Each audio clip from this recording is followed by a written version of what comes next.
Boom, there we go. Awesome, so the presentation talk being no agent, no problem discovering remote EDR. Before we dive into this, a little bit about me. My name is Johnny Johnson. I am a principal product researcher for Huntress, where I work on their Windows EDR products.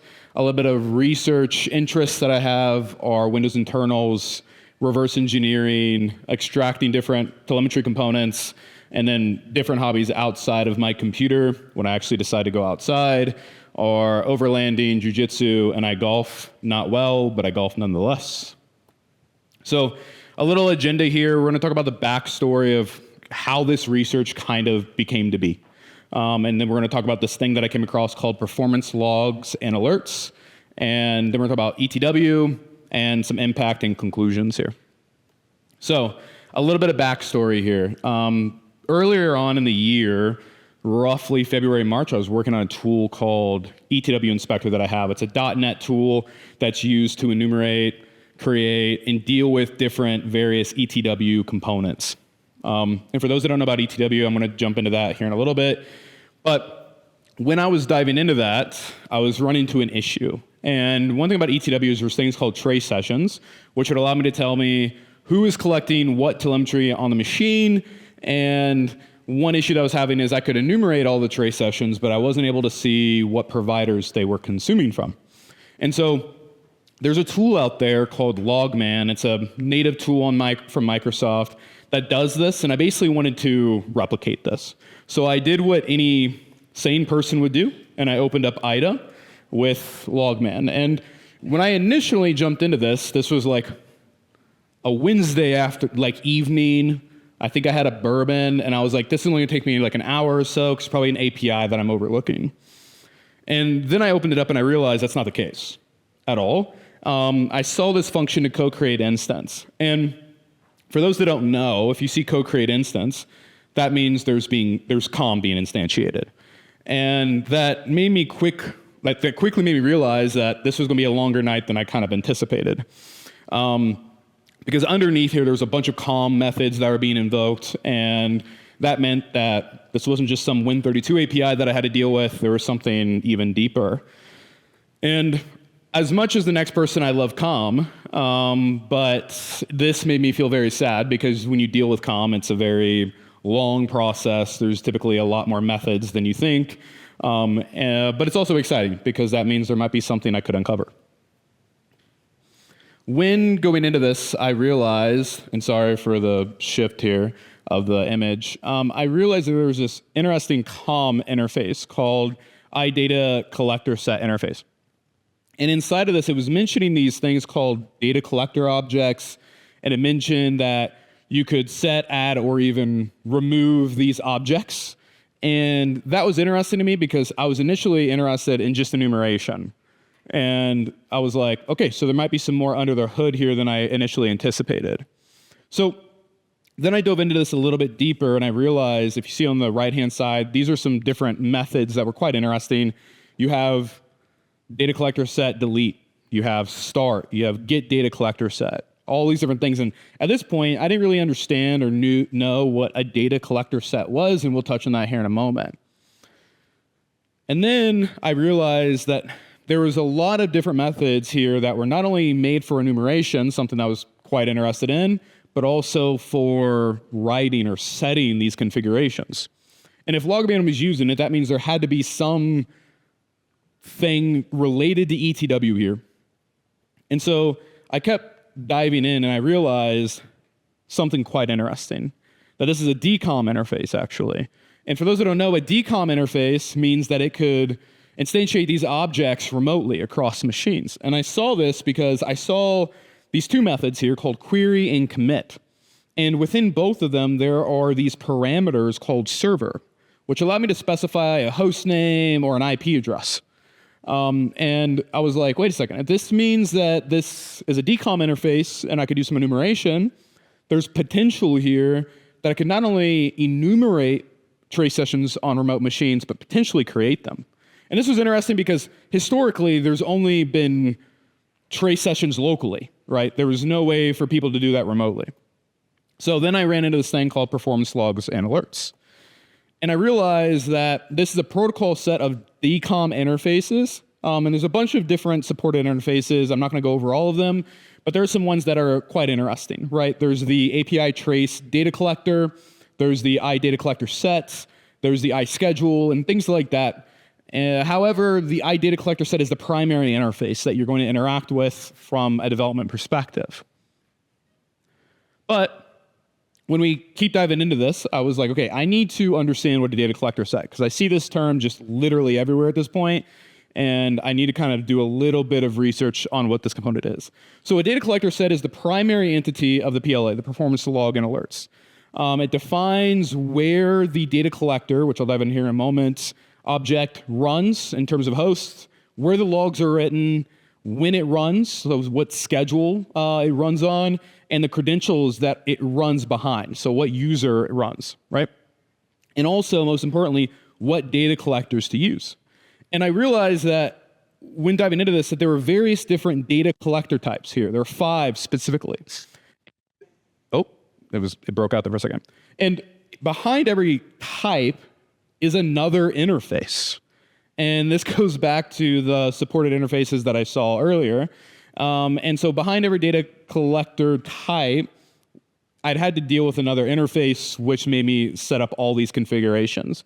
Now, this is what I was talking about at the beginning when it comes to COM, right? It's never easy. And there's always some embedded piece here. And I was like, oh boy, this is really starting to dive into. But what was really cool here was this made me think like, oh, I could not only set trace sessions or enumerate them remotely, but I could also, I see this thing called API tracing. I see this iConfiguration data collector, right? And to go into what these interfaces do a little bit more, they all derive from or abstracted from the iData collector interface. That's kind of the base, right? And then you have different ones. I won't go through all of them, but the ones that are quite interesting are going to be the trace data collector, and this is where you could interact or create, enumerate different trace sessions, right? There's configuration data collector, which I come to find out means that I could actually pull files from a remote machine if I wanted to, which I'll jump in here after a while. I could also run queries on the registry. I could run WMI commands through this. There was a lot here that I was realizing that was very cool. Obviously, the API trace data collector was probably, besides the trace session one, was probably the sickest interface. And I tried really hard to get that to work. And for those interested, it doesn't really work. It doesn't work on Windows 10 up. So prior to Windows 10, it seemed to work fine. I saw some documentation but there's no documentation as to why it doesn't work on Windows 10, but it no longer does. So, yeah, the image is a little, sorry for the technical difficulties here, but essentially what I realized was that you have this data collector set, and that's an object that groups various data collectors together, right? So within one data collector set, you could have multiple data collectors, meaning I could pull from various different data types. And this was cool because that means I could potentially start to build out this, collection mechanism, etc. However, one thing I've learned in my time doing research is you have to scope. So I came here for ETW. I have to leave with ETW. I have to figure out how to tie this back to the original research, which was ETW Inspector. So a little introduction about ETW for those that have never really interfaced with it. ETW is event tracing for Windows. It's a very cool telemetry mechanism used to log different activity on the machine, both from a user mode and a kernel mode perspective. It was originally built for debugging because you have these things called MOF providers, but in WPP tracing. But since time has progressed, it's definitely used for security. You actually see EDRs using ETW as one of their main telemetry mechanisms now, which is really cool. We call it an inline mechanism because where you have to do a hook, you have to hook onto a function and go. This basically just has that written in the code. It ships the data that's appropriate, and you can go. The problem is you might not have control over the data that ships, so you have to do with what you can with it. And there's 4 main components for ETW. You have the provider, and this is going to be the application that emits events. So it's basically has a schema that says, I can support these events. When these actions occur, I'll emit them. And you have these user mode and kernel mode providers. For example, you have the .NET Runtime, which is a user mode provider, which people love to use. from an EDR perspective. And then you have the threat intelligence ETW provider, which I'm sure the majority of people here have heard of, which is really good for things like access token manipulation, process injection, whatever it may be. But that's a kernel mode provider, and you have to be PPL in order to consume from it. Then you have these things called event trace sessions. And these record events from the ETW provider and stores it within some buffer, right? And then you have the consumer, and this is the application that says, hey, I want to take these events, I want to consume them and do something with them. And then you have the controller, and that's going to be the application that does exactly what it sounds. It's going to start, stop, change configurations potentially of that trace session. Here's an image that I drew up to kind of show this a little bit. Your consumers are going to be typically in user mode, and it says, hey, I want to consume from provider A and provider B. And then that goes into kernel mode and does a lot of stuff in the kernel. And so think of this as like the session controller, and it checks access. Do you have the proper rights to consume from this provider? If it does, it then goes and enables those as long as the provider is registered. When it comes to consuming these, to continue that kind of flow, you have a trace session, and the provider then, once that has been enabled, will emit events to that consumer, and then that could be written to, the consumer can do that real time, which I'll touch on here in a moment, or it could be written to a log file. And then you could do something with that log file once the trace ends. So you have options here. And there's different type of trace sessions, right? You have the trace log, which is by default. So like if you are used to collecting trace sessions, let's say in Logman, just for research purposes, it's going to be a trace log session. And these are events are written from the trace buffer to a log file in a binary format. And then you have real time, which is most common for EDRs. This is where events are delivered directly to the trace consumer, and they then go process those events. Those events in real time can also be written to some type of ETL or log file as well. And then you have buffered trace sessions, and these are events that retain in buffers. This will become very important down the road here in a little bit. And we won't touch on private or trace sessions or reserved trace sessions. They're not going to be relevant here. So the three that we really care about are be trace, real time, and buffered. So I had to apply this back to the original research, right? So I found this method called get data collector sets, which was a method in the iData collector set collection interface. And it's very simple.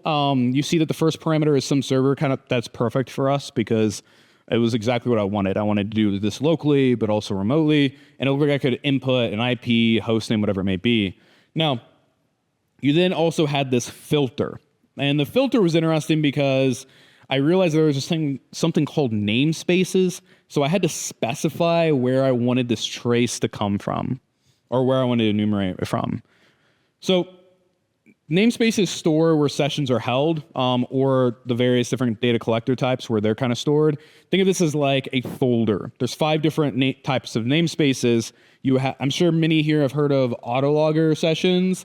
There's a namespace called auto sessions. That's where that's stored. By default, for example, if you were to enumerate these, it would come from the service namespace, and it's going to contain all the different data collector sets. And then you have session, which will only do different sessions that are specified that aren't scheduled. And then you have system, and we won't dive into that too much.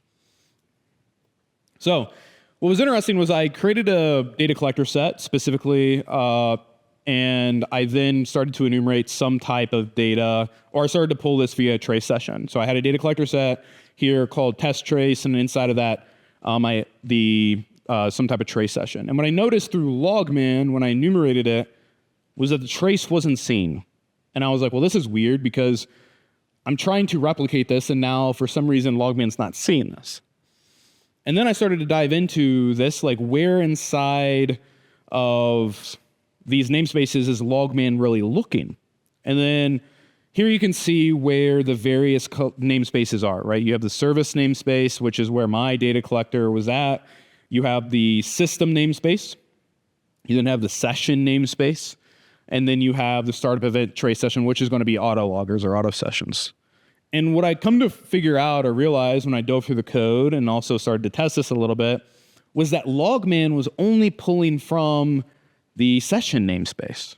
And that was interesting to me because my next thought was, could this potentially allow me to hide a trace session, maybe? So I then started to look into this a little bit more. I created a trace, I had my trace session, and I was like, well, let me see if I can specifically query the namespace in Logman. And sure enough, I found that you could. You specify the service namespace, and then you specify what your data collector set name was, or your trace session name was. And it was able to pull that for me, and I was like, awesome, this is cool. Now, can I enumerate the full namespace? No, you can't, not in Logman at least. And this is interesting to me because, like I said, this means that I could potentially, quote unquote, hide a trace session, because if someone's not looking, because the majority of people that leverage ETW traces or goes and enumerates them are going to use Logman.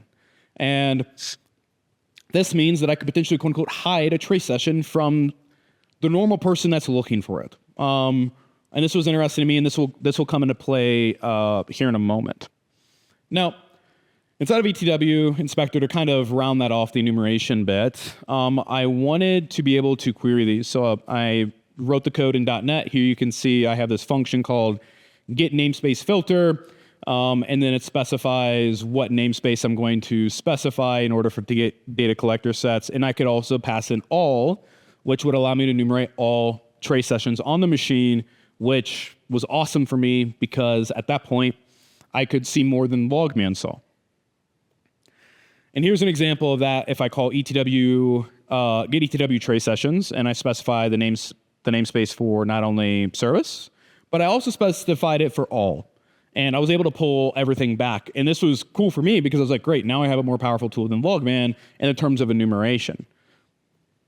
So in order to get this working, I wanted to get, using this, I was able to get more information around the trace session as well than maybe Logman was originally pulling for me. I was able to get the security descriptor. I was able to get the trace session GUID. I was able to get the providers that the trace was consuming from, the output file, and what type of trace session it was, right?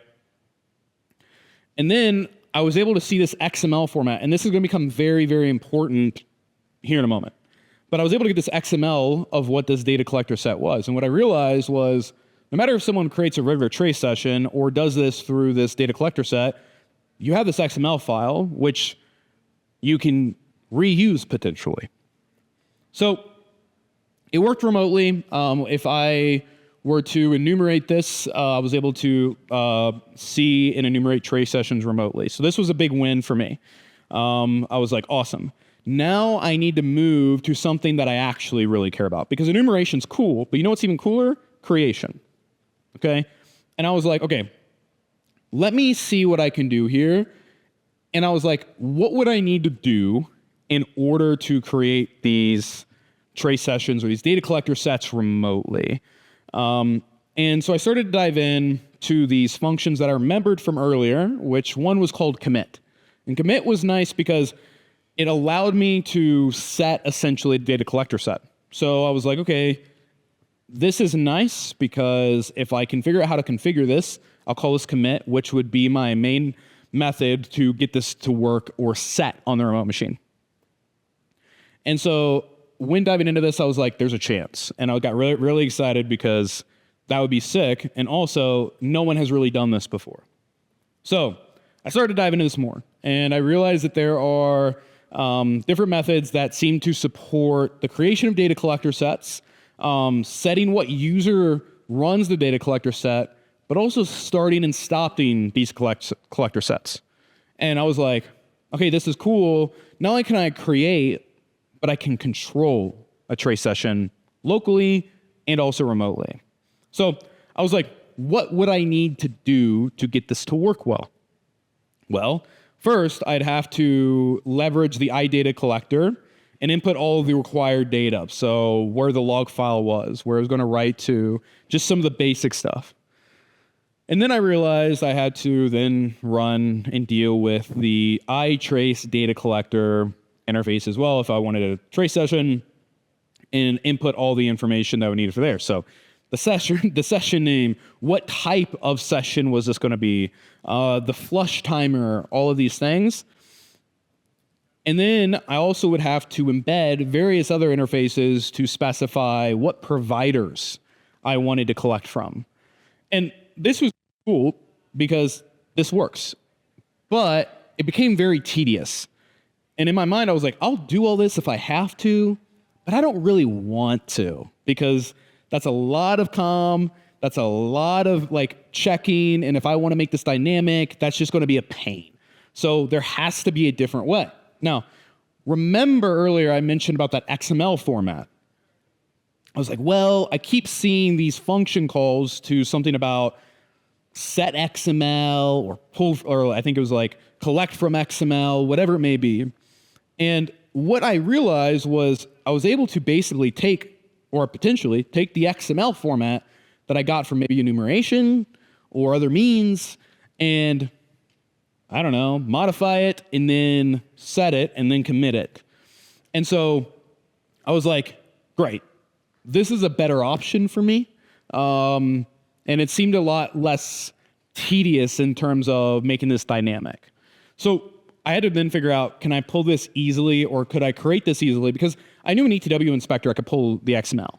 But then I had to go in there and I would have to change every attribute that I wanted.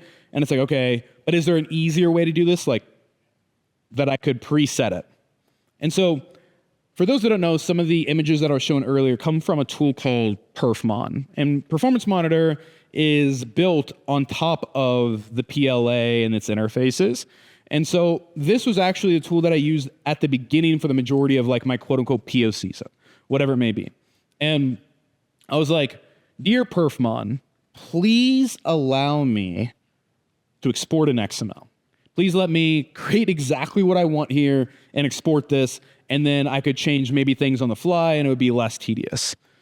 And sure enough, what I found was I could create a trace session no matter how I wanted to, specify the providers, the like user, whatever it may be, and I could export that in the XML. And I was like, this is amazing, right? Like I could then create some other way to change this XML on the fly and it would be way more dynamic. So I then was like, before I do any of this, I then have to make sure that the set XML and the commit functions and methods worked properly. So now that I have this XML, could I then just pass it into set XML and commit locally just to get a baseline to see if it worked? And sure enough, it did. And I was like, we're in business. Like, let's try to start cooking on this a little bit. And then the real cool part was, could I do this remotely? Because at the end of the day, people can create trace sessions locally a whole bunch of different ways, via the APIs, whatever it may be. But if I could do this remotely, that's really where it's at here. So I realized, again, that the commit allowed me to pass in the server parameter. And so given that I had the right permissions on the remote machine, I was able to actually create this trace session and start it remotely via the XML by using set XML and doing commit. Now, keep in mind that the user Thor here is a domain admin. So he's an admin on every computer. And I was like, but could I do this with lower privileges? Like if I didn't want to use an admin user, right? And I started to read a whole bunch of documentation from Microsoft, and it told me that there were really two groups that it had to be a part of. You had to be part of this performant log user, and the members of this group, they're allowed to schedule these data collector types, both locally and remotely, right? And then you have the performance monitor users, and these can access the data locally or remotely. So I was like, oh, sick. Like, let me just set this like some rando user into this in the domain and then see if I could do it. Unfortunately, that wasn't the case. Locally and remotely, I got the same error, and it was access is denied. And so instead of diving into this too much and trying to figure out all the nuances with this privileges, I knew that I could do this from an admin. And to me, that was okay, because if you want to create a trace session locally via logman or whatever it may be, you have to be admin regardless. So to me, that wasn't too big of a deal, to be honest with you. So where's the impact here? Okay, I kind of showed that I could do this thing remotely, but I was okay, now how could I use this both from an offensive perspective but also a defensive perspective. And I'll start with the offensive piece. My background's in defensive work, so I'll be honest, I think the defensive side's cooler. However, I wanted to find, I was like, wait a second, there's a way to use this from an offensive perspective. One of the things from an offensive perspective that I don't see a lot in terms of like red teaming or whatever it may be, is I don't see a lot of data collection so that you can blend in. And the more you can blend in, the more you know, the more you can blend in. I talked to a good friend of mine, his name's Max Harley, and I was like, hey dude, like I'm thinking about using this from an offensive perspective to collect data, and here are my reasons why. And he was like, absolutely, from an offensive perspective, if you could figure out what that machine is doing, what applications are running, how you could blend in, that would be incredibly valuable in terms of like dropping a beacon or whatever it may be. So you could easily leverage these interfaces to do that. So one, I mentioned trace sessions, which we'll dive back into in a moment, but you could easily use the iConfiguration data collector because you can run WMI commands for enumeration. Now you can't like start a process, which that was going to be sick if I could do that, but you can't do that. It's only like WMI queries. You could query registry values as well, but you could also transfer files to the local machine, which was very cool. If I had a file that if I set up the data collector set in a way that I specified a file or a folder, it would recursively look through that folder and copy them remotely to my machine, which was pretty sick. Now that happens over SMB, but nevertheless, this was cool. And then I could also create a custom trace to get to know the environment better. So let's say you are wanting to run some type of .NET stealthily in a remote environment, but you want to blend in with other known assemblies. Well, you could create this trace session, and you could figure out what .NET assemblies are running, and you could then blend in that way, which was very cool. You could also modify different trace sessions. If you saw a trace session running, you could stop it. If you have the permissions, you have to be admin. And sometimes there's other security descriptors that wouldn't allow maybe an admin to do that, like some EDRs will stop you from doing that. But nevertheless, you can modify trace sessions as you saw fit, locally and remotely. Now, to dive into the defensive side,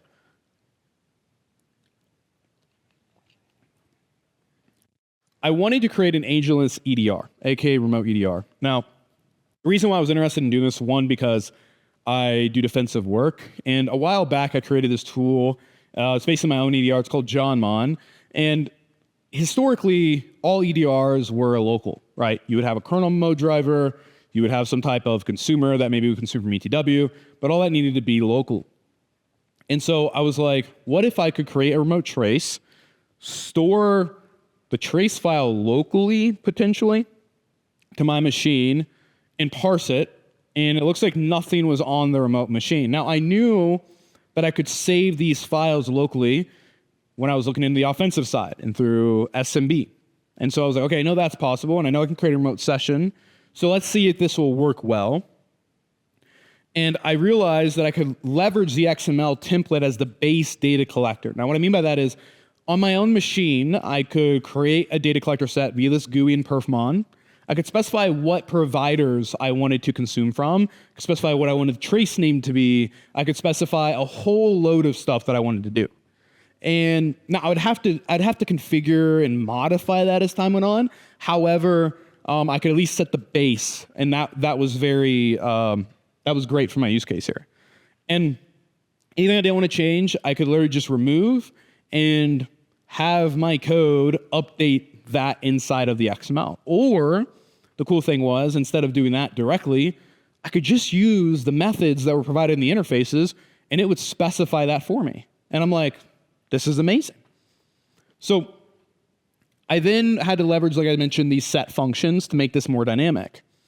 And I also wanted to specify multiple hosts, because in my head at this point, I was like, yeah, so cool, I could do this remotely, consume events, but if I want to make this practical, I need to be able to like shoot this over to multiple hosts and make it dynamic that way.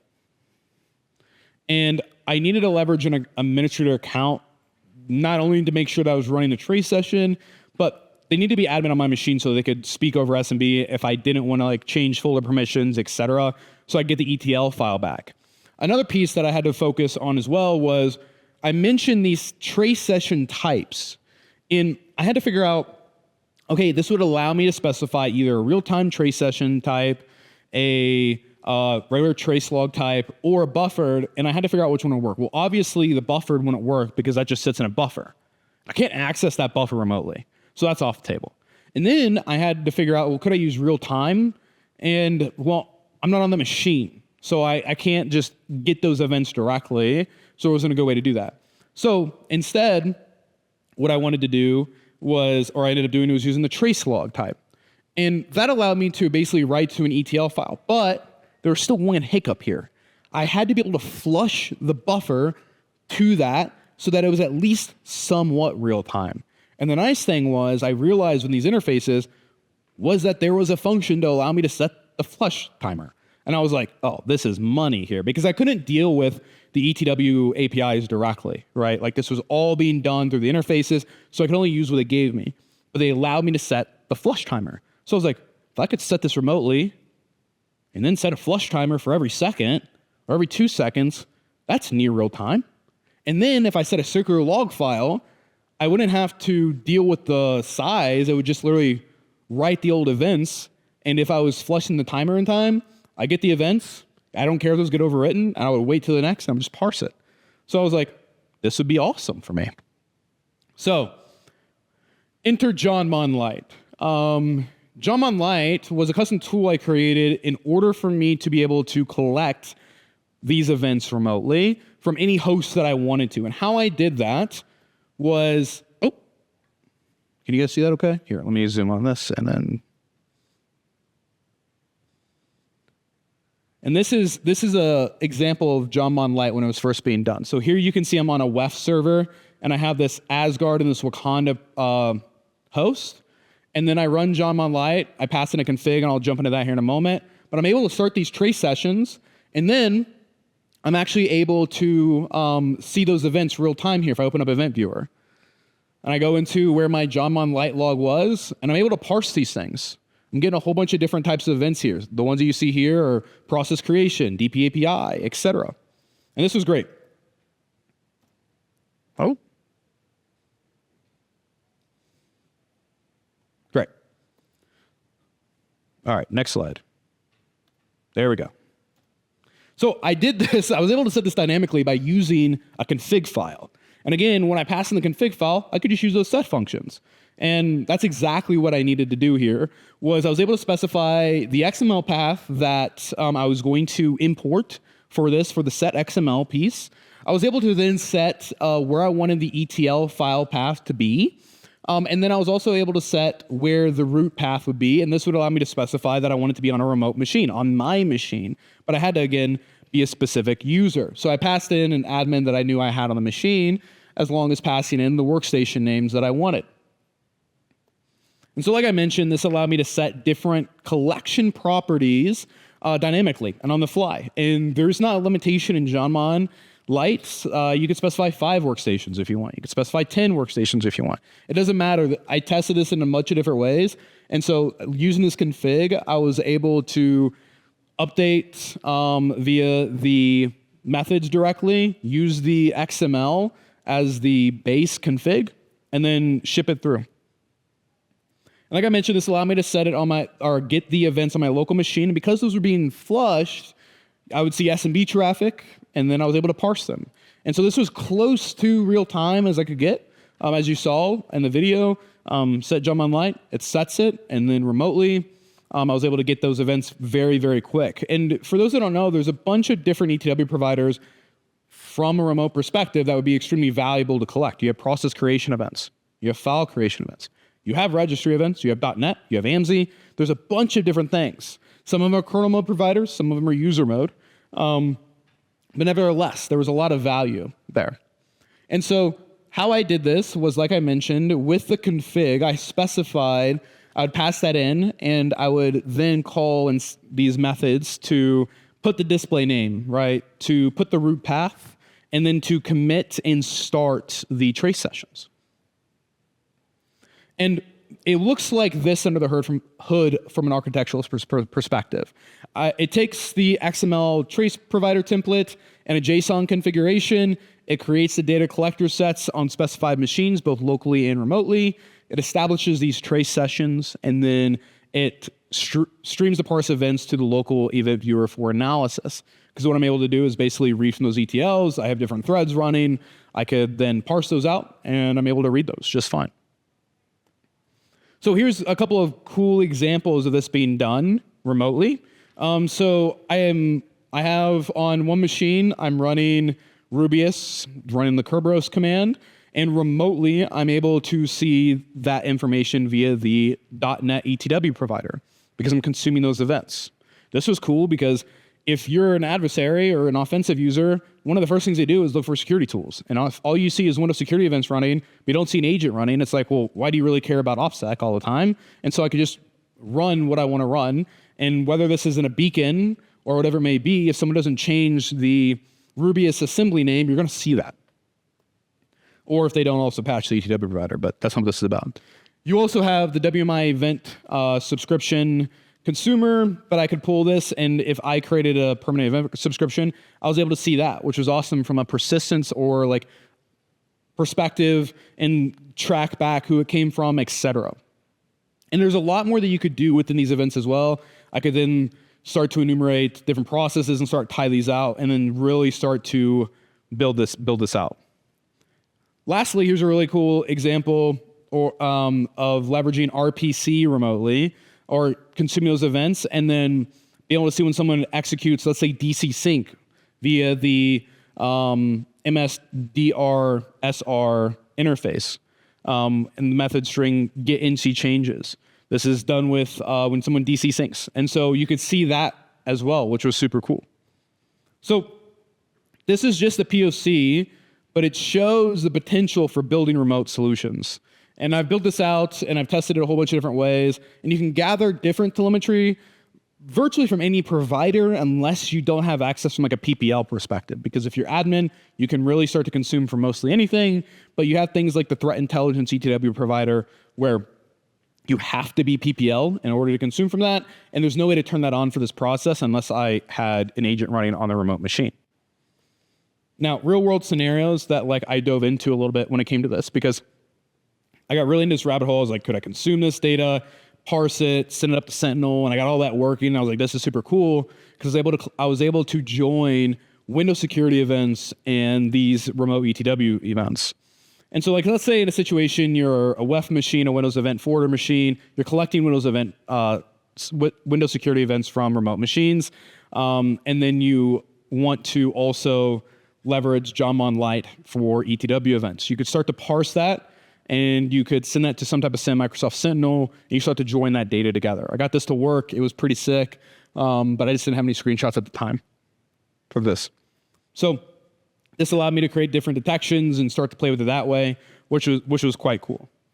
So this approach is highly effective for threat detection. It doesn't require EDR agents to run on every endpoint. It's nice in situations if you are limited on resources. ETW is very fast. It's very reliable. And so if you get it to run, like say on servers or whatever it is, it could be immensely valuable, hence their whole remote EDR aspect of this talk. And if anybody wants to play with this, the code or deal with these tools, JSON Lite is on GitHub, and as well as ETW Inspector, but ETW Inspector is only enumeration, where JSON Lite will allow you to play with this remotely. Thank you.